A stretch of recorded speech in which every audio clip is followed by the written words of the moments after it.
Hello, welcome to DP Tutorials. In this tutorial, let's see how to update your project manually. In addition to updating activities automatically, you can manually update data for each activity. That is, record actual dates, actual resource use and costs incurred up to the data date or the time now. There are different activity types, percentage complete types and duration types to accommodate your scheduling requirements. To do this, go to choose project and choose activities and then display the activity details general tab, or you can add a column for percentage complete type in the activity tab, or you can do this by activity wise. For each activity, right now I will be adding a column. Going to this columns option and then finding out this percentage complete type, and I will be adding this as a separate column.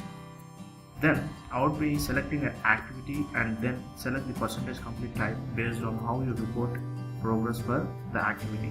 You remember the three types of percentage complete are physical percentage complete, duration percentage complete and unit percentage complete. So let's start the updating actual dates. Updates each activity's start and finish dates and other status information. If the activity has actually started, mark the started checkbox here and then specify the actual start date in the start field, and if the activity is complete, mark the finish checkbox here and then specify the actual finish date in the finished field. And now let's see how to update this duration percentage complete type activities.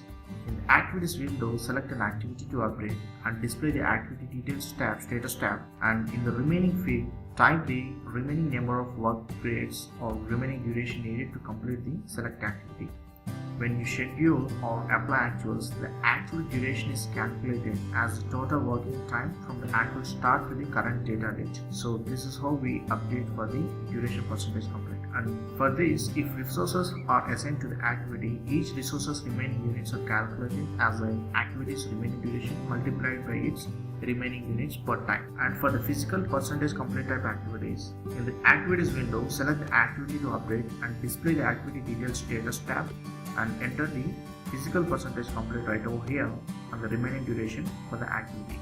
Remember, you should be compulsorily adding this physical percentage value. If resources are assigned, you must also update each resource's actual regular unit. And for the units percentage complete type, if resources are assigned to an activity, you should update each resource individually in the resource tab. In the activities window, select an activity to update and display the activity details resource tab down here in the resource tab, and then you update the actual and remaining resource details. So this is how we update all the fields, and then click schedule button F9 so as to see the effect of all this updation process. So this is how we update using the manual method in Primavera. I hope you understood this video tutorial. Please do subscribe for more upcoming videos. Thank you.